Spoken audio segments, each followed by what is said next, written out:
bidang ini. Nah, beliau merupakan seorang konselor di Hope Counseling and Assessment Center di Universitas Pelita Harapan.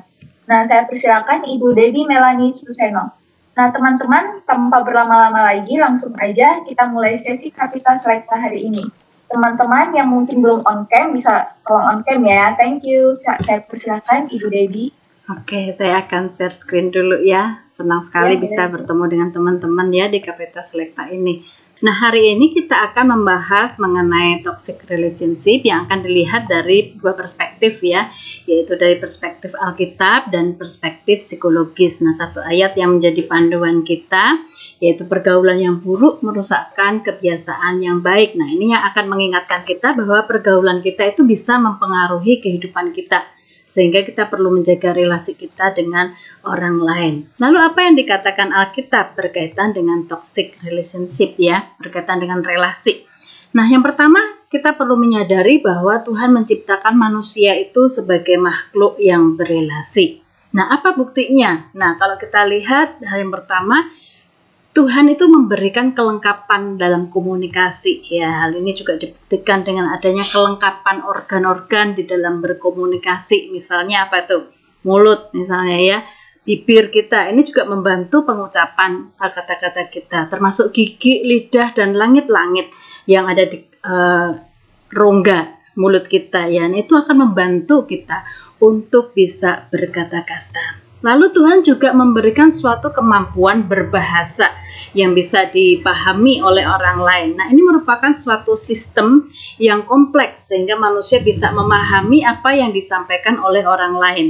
Kita pernah tahu ya di dalam sejarah bahwa pernah terjadi kekacauan ketika sistem itu kodenya diubah oleh Tuhan ya. Tentunya dalam peristiwa Menara di Babel terjadi kekacauan karena bahasanya berubah pada waktu itu.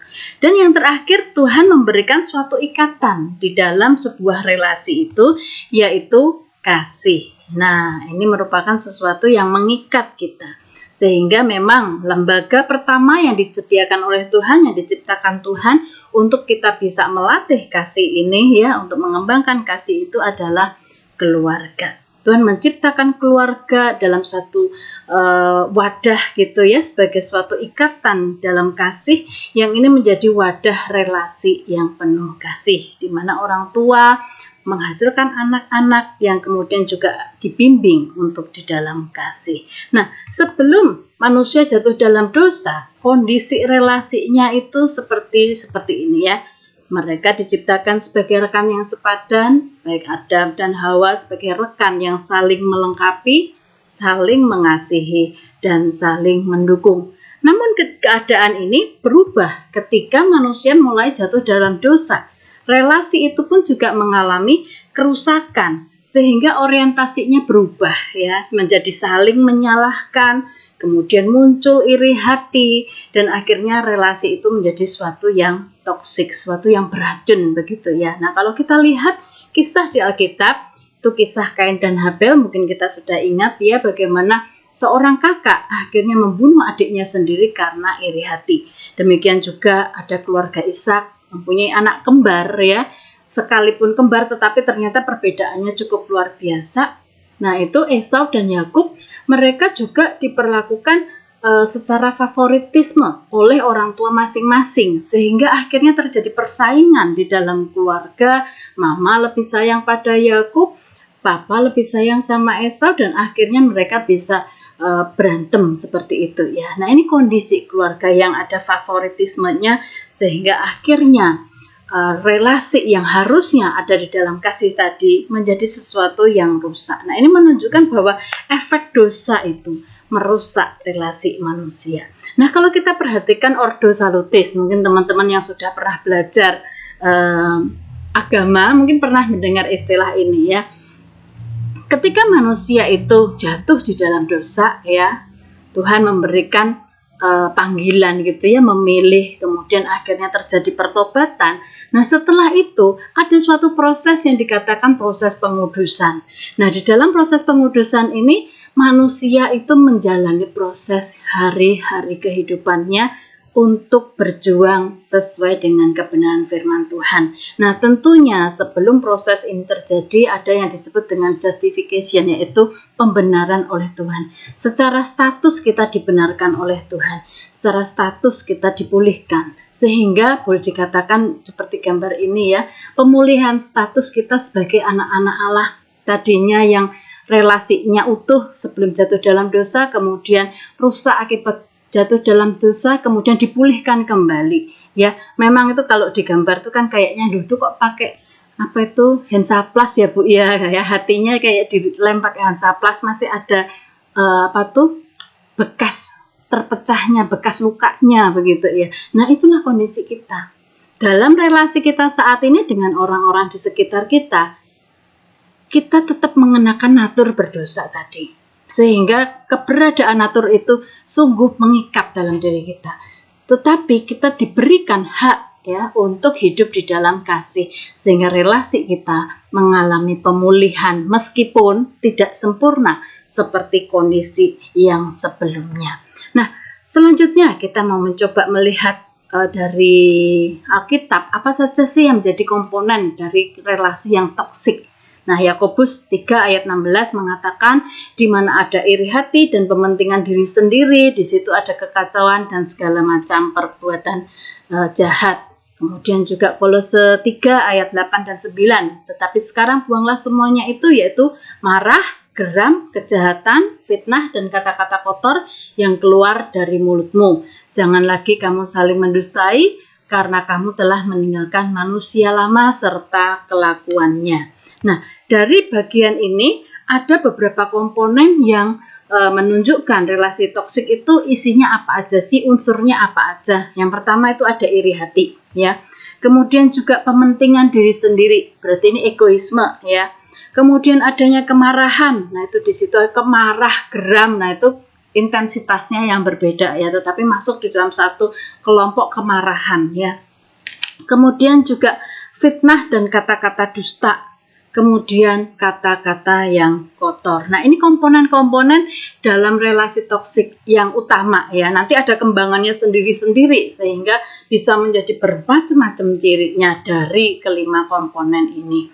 Nah, selanjutnya bagaimana perspektif psikologis berkaitan dengan relasi yang toksik ini? Nah, relasi yang toksik ini menunjuk kepada relasi yang destruktif. Destruktif itu artinya merusak ya, membuat sesuatu itu menjadi lebih buruk begitu, sehingga ada hal-hal yang kasar ya, tidak menghargai orang dan menyebabkan problem psikologis. Nah, problem psikologis ini bisa berupa misalnya membuat orang lain stres, membuat orang lain tidak pede, membuat orang lain minder, atau juga membuat orang lain tuh merasa dirinya tidak berharga, merasa direndahkan, diremehkan, dan lain-lain ya. Nah, itu problem-problem psikologis yang bisa diakibatkan dari suatu relasi yang toksik.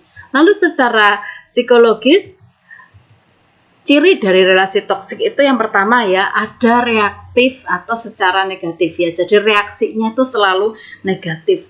Misalnya komunikasinya secara emosional, tidak terkendali, suka nyalah-nyalain orang begitu ya. Tidak ada empati bahkan ya, kurang empati. Jadi dia tidak bisa menghargai orang, tidak bisa memahami kesulitan atau penderitaan orang, apa yang dialami orang lain itu dia tidak bisa ya. Kemudian juga penuh kritik yang destruktif ya, jadi cenderungnya mengkritik dengan maksud untuk menghancurkan orang lain itu. Tapi mungkin ada yang tidak nyadar kalau itu menghancurkan ya.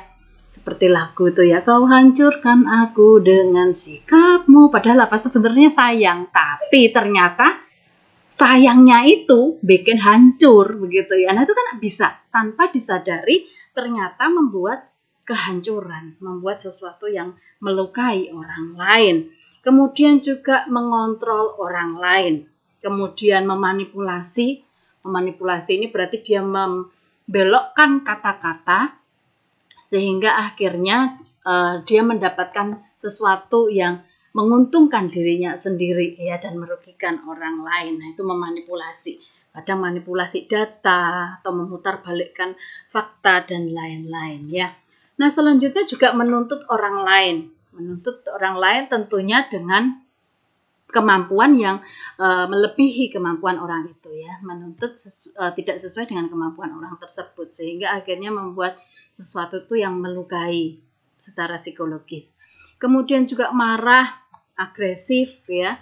Ini juga bisa juga sebaliknya yang pasif agresif ya, diem-diem tapi sebenarnya nyerang. Jadi misalnya kalau marah itu nggak ngomong, maksudnya nggak menceritakan apa yang buat dia marah, tapi tiba-tiba ngilang gitu aja ya, ngediemin, mukanya jutek. Nah itu sama saudara ya, itu bagian dari pasif agresif ya. Kemudian juga menyalahkan orang lain ya, mempermalukan orang lain, dan banyak lagi ciri-ciri dari sebuah relasi yang toksik itu. Lalu apa yang menjadi faktor resiko pelaku relasi toksik? Jadi ini ada orang-orang tertentu yang secara pembentukannya itu dia bisa menjadi pelaku gitu ya. Nah, bagian yang pertama ini pribadi yang mudah cemas ya, dan juga pribadi yang ingin mengontrol. Karena biasanya kalau cemas itu kan cenderung misalnya ya tanya berulang-ulang, atau cenderung ingin memastikan bahwa sesuatu itu berjalan sesuai dengan pengharapannya, keinginannya. Dia akan mendominasi orang lain ya.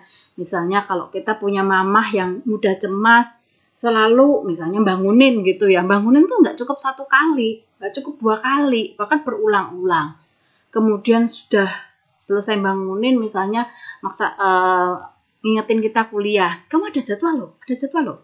Nanti sebentar lagi, kamu sudah siap-siap mau kuliah belum? Wah sudah, begitu terus ya, mengontrol terus sampai kita tuh kayaknya malas deh dengerin kayak gitu ya. Nah itu cemas ya, dia akan cenderung ingin memastikan sesuatu itu berjalan sesuai dengan keinginannya. Nah kemudian juga berasal dari keluarga dengan pola komunikasi yang kaku atau kasar ya. Kan ada ya, kita yang terbentuk di dalam pola komunikasi yang cenderung menghakimi misalnya. Ada keluarga-keluarga tertentu atau masyarakat daerah tertentu yang cenderung memotivasi anak tetapi dengan membandingkan dengan anak orang lain. Nah, itu juga kadang bisa terbawa dalam diri kita sehingga kita tidak sadar mengikuti pola yang sama. Nah, itu yang terjadi. Kemudian juga ada karena punya kebutuhan untuk dihargai. Jadi kalau orang lain itu tidak melakukan sesuai yang diharapkan, nah dia itu akan terganggu sekali. Sehingga dia akan mendominasi, akan merintah, akan bentak, dan lain-lain. Ya. Nah, kemudian cakupan dalam relasi toksik ini juga cukup luas ya. Misalnya di dalam keluarga, seperti tadi Ibu ceritakan ya, contohnya kadang ada kita berhadapan dengan orang tua yang kurang memahami, banyak menuntut, suka membanding-bandingkan, istilahnya setiap hari itu kata-katanya tuh cenderung negatif. Saya kadang berpesan pada diri saya sendiri ya, kalau nggak ada yang positif mending diem gitu ya, jangan usah ngomong. Karena apa? Kadang-kala kita bisa sebagai orang tua tuh nggak nyadar kayak seperti itu ya, sehingga perlu hati-hati. Nah kadang banyak sekali anak-anak yang terluka secara psikologis karena berada di dalam keluarga atau orang tua yang cenderung melakukan hal-hal yang toksik tanpa disadari. Kemudian juga misalnya di dalam rekan kerja, lingkup rekan kerja ya, entah organisasi atau tempat kerja. Nah kadang ada juga rekan-rekan tuh yang mau memanfaatkan kita, yang mau mengontrol kita gitu ya. Tetapi kata-katanya itu bukan memotivasi, bukan membuat kerja sama tim itu menjadi lebih baik, tetapi dengan kata-kata yang kasar ya. Sehingga ini kadang disayangkan sekali kalau misalnya dalam institusi Kristen pun juga terjadi hal seperti ini ya. Kemudian juga dalam pertemanan, nah teman cenderung mengkritik, mau keinginannya yang dituruti. Biasanya kalau dalam pertemanan tuh seperti itu ya, banyak yang manipulasi misalnya. Nah itu relasi-relasi yang cenderung toksik di situ. Kemudian dalam relasi dengan pacar ya, ini juga banyak sekali.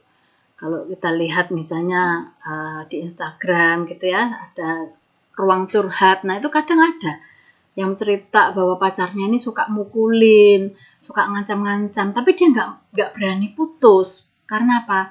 Takut nanti teman-teman itu memberikan respon begitu ya, atau pacarnya yang ngancam keluarganya nanti bakal disakitin dan lain-lain, atau juga pacar-pacar yang memanipulasi pacarnya gitu ya, kontrol, posesif dan lain-lain. Nah, itu bisa terjadi relasi yang toksik, sehingga kadangkala susah untuk memutuskan yang hal ini karena apa? Ikatannya sudah terlalu lama misalnya, atau bahkan pernah terjadi kesalahan secara seksual sehingga tidak berani memutuskan dengan pacar.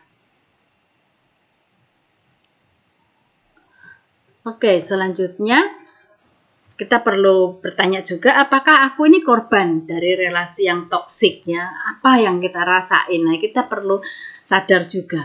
Apakah merasa tertekan dengan teman-teman di dalam relasi kita? Misalnya kita merasa dimanfaatkan, merasa tidak dihargain, atau merasa selalu dibully, diledek-ledekin. Nah, itu kita perlu mempertanyakan ya. Apakah aku tidak menjadi diri sendiri? Kalau misalnya kita hanya ingin menyenangkan orang lain, hati-hati. Kemungkinan kita berada di dalam suatu relasi yang toksik. Kita tidak pernah menjadi diri sendiri. Apakah aku stres atau depresi ketika berelasi? Misalnya, yuk mau kerja kelompok. Aduh, stresnya itu bukan karena kerja kelompoknya, tapi males ketemu itu orang, gitu kan ya. Nah, itu berarti ada tanda-tanda di situ. Kemudian ada perasaan gagal karena selalu banding-bandingkan, selalu direndahkan. Nah, itu bisa terjadi ya. Terus apakah aku merasa dimanfaatkan ya? Kemudian apakah aku bisa sering menyalahkan diri sendiri? Apakah aku bisa mengambil keputusan ya? Kalau sulit, nah kemungkinan berada di dalam relasi yang toksik. Ataukah merasa diremehkan di dalam relasi, takut salah dalam melakukan sesuatu, atau bahkan tidak bertumbuh secara kepribadian dan kompetensi. Nah, jika ada beberapa ciri ini yang dirasakan, nah kita perlu bertanya, apakah aku berada dalam sebuah relasi yang toksik? Apa yang menyebabkan seperti itu? Nah, ini perlu kita perhatikan. Nah, lalu bagaimana untuk kita bisa keluar dari relasi yang toksik?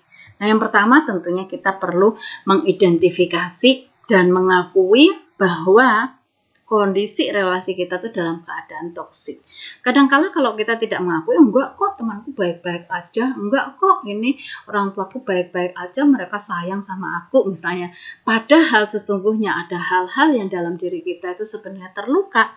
Nah, ini berarti kita sebenarnya sedang menyimpan kemarahan. Nah, kalau sudah menyimpan kemarahan, biasanya sulit untuk diungkapkan. Dan ini yang kadang membuat kita sulit untuk keluar dari relasi yang toksik. Kemudian yang kedua, berhenti berusaha menyenangkan mereka. Kenapa berhenti? Bukannya harus dipenuhin, Bu, keinginannya.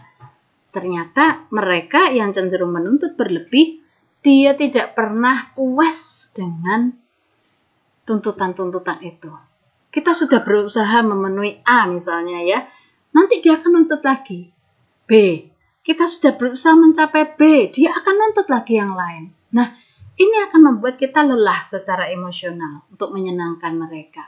Nah, itu yang harus kita sadari dan kita perlu berusaha berhenti menyenangkan mereka. Ketika kita berhenti menyenangkan mereka, sebenarnya kita sedang membawa diri kita sendiri untuk disakitin. Seperti itu ya. Kemudian yang ketiga, tetapkan dan tegakkan batasan. Jadi ada area-area privasi yang harus kita jaga supaya tidak dilanggar ya. Nah, ini nanti mungkin bisa ditanya jawab, bisa bagian ini bisa dibahas lebih jelas. Kemudian juga jangan berusaha mengubah mereka. Apalagi misalnya orang tua kita, itu tidak bisa untuk mengubah mereka, kecuali mereka bisa menyadari kesalahan mereka dan mengubah diri mereka sendiri.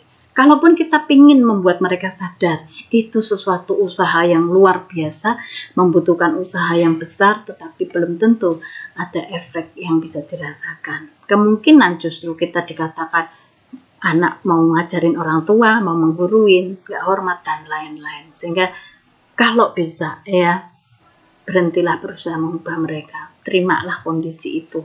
Ya, itu akan membuat kita merasa lebih baik. Kemudian yang kelima, jangan mencoba berdiskusi atau menjelaskan dengan mereka. Kalau mau berdiskusi atau menjelaskan, itu akan membuat kita semakin terluka. karena mereka tidak mau diajak ngomong, mereka nggak bisa dikalahkan, ya. Kemudian juga perlu punya strategi keluar. Jadi ketika keadaan mulai memburuk, anggap saja itu sebagai isyarat bahwa kita harus pergi. Jadi lebih aman mengakhiri suatu pembicaraan begitu ya, daripada kita melanjutkan pembicaraan itu dan akhirnya menimbulkan luka hati yang lebih dalam. Kemudian juga akhiri hubungan yang tidak sehat secara bertahap. Ini kalau dalam pertemanan ya, kalau dalam keluarga nggak bisa. Karena bagaimanapun ya itu orang tua kita, itu papa mama kita. Ya, itu nenek kita, itu ya saudara-saudara kita. Tetapi kalau dalam pertemanan kita masih bisa mengakhiri hubungan yang tidak sehat itu secara bertahap, atau dengan pacar juga masih bisa. Kemudian juga yang ke-8, ini perlu merawat diri. Nah, berurusan dengan orang tua yang toksik atau teman yang toksik itu bisa membuat stres, dan stres itu berdampak pada kesehatan emosional dan fisik kita. Oleh sebab itu kita perlu merawat diri ya. Merawat diri ini bukan suatu yang egois begitu ya, tetapi benar-benar kita merawat diri sendiri. Bukankah di Alkitab juga dikatakan kasihilah dirimu sendiri, kasihilah sesamamu seperti kamu mengasihi dirimu sendiri. Jadi kita perlu juga mengasihi diri kita sendiri ya. Merawat diri sendiri ini misalnya dengan hal-hal seperti makan cukup ya. Jadi makanan-makanan yang sehat, buah-buahan gitu ya, air lemon misalnya, kemudian olahraga ringan ya, membaca, mungkin mandi ya, mandi dengan air hangat atau mandi di shower yang airnya dingin gitu agak lamaan. Nah, itu biasanya akan membuat kita lebih turun stresnya ya, atau minum kopi atau minum coklat hangat atau apa. Nah, itu melakukan hal-hal yang bisa membuat diri kita bisa lebih rileks ya. Kemudian juga kita perlu mengakui perasaan dengan teman-teman, misalnya aku kok gak enak hati ya. Nah, kadang kita perlu teman curhat, teman cerita ya. Kalau kita punya mentor misalnya, kita boleh cerita ke mentor kita gitu ya. Nah, kita juga perlu mempunyai hobi atau kesenangan yang bisa kita lakukan. Nah, dengan kondisi sehat ini secara fisik dan mental, ini akan lebih mudah bagi kita untuk bisa menetapkan batasan, memilih untuk respon yang berbeda, dan melepaskan diri dari pengaruh yang toksik ya. Nah, ini channel saya, channel pribadi ya, channel Selalu Ada Harapan ini selalu setia nih menemani Anda di mana saja ketika kita ingin belajar menemukan diri, mengenal diri ya, atau juga masuk di dalam progres pengembangan ataupun juga self healing. Nah, di situ banyak sekali psikoedukasi dan juga teknik-teknik relaksasi yang bisa dilakukan dalam proses merawat diri ini tadi ya. Nah, sebagai penutup, ada prinsip dalam membangun relasi yang sehat yang diungkapkan juga oleh firman Tuhan. Nah, ini saya ambil dari Roma pasal 12 ayat 9 dan 10. Dikatakan demikian, hendaklah kasih itu jangan pura-pura, jauhilah yang jahat dan lakukanlah yang baik. Hendaklah kamu saling mengasihi sebagai saudara dan saling mendahului dalam memberi hormat. Ya, dari Roma pasal 12 ayat 9 dan 10. Jadi ada 3 komponen atau 3 prinsip utama. Yang pertama, mengasihi dengan tulus. Kalau kita ingin membangun relasi, kita perlu mengasihi dengan tulus. Setiap teman itu ya, setiap orang tuh mempunyai keunikan masing-masing, mempunyai pengalaman hidup yang berbeda. Sehingga kadangkala kalau kita mengasihi hanya pura-pura atau hanya demi kepentingan, kita kadang hanya menyeleksi yang menguntungkan saja. Tapi kita perlu belajar mengasihi dengan tulus, menerima teman kita apa adanya, menerima keluarga kita, papa mama kita dalam segala perjalanan pembentukannya yang berbeda dengan kita. Kita coba untuk mengasihi dengan ketulusan. Kemudian juga melakukan kebaikan ya. Kalau tadi bagian yang awal toksik itu juga melakukan kejahatan, nah ini kebalikannya, yaitu melakukan kebaikan. Lakukanlah hal-hal yang baik, hal-hal yang membangun, hal-hal yang membuat orang bisa bersyukur, hal-hal yang bisa membuat orang itu mengalami akan kebaikan-kebaikan Tuhan. Nah, itu lakukan kebaikan. Membantu orang lain, menawarkan bantuan, memberikan dukungan, semangat, support, dan lain-lain. Lakukan hal-hal yang baik. Kemudian juga menghormati dan menghargai perbedaan. Karena kita tahu bahwa ketika kita bisa menerima atau menghargai perbedaan, kita bisa bertoleransi satu dengan yang lain. Nah, ini juga akan membuat kita bisa membangun relasi itu dengan lebih sehat. Meskipun dalam interaksinya kita satu sama lain pasti ada, kita membawa natur keberdosaan kita itu pasti ada, sehingga kita perlu aware dengan natur berdosa kita masing-masing, sehingga kita boleh membangun suatu komunitas yang jauh lebih baik. Nah, jika membutuhkan pertolongan, nah ini bisa menghubungi di Hub Counseling Center ya, itu ada WA-nya, boleh dicatat 0822 6221 0020 untuk pendaftaran sesi konseling. Atau jika kita merasa masih belum perlu konseling lah, aku bisa self healing sendiri, nah boleh kunjungi channel saya ya. Oke, sampai di sini untuk pemaparan materinya. Saya akan stop share screen-nya. Kita akan masuk di dalam tanya jawab.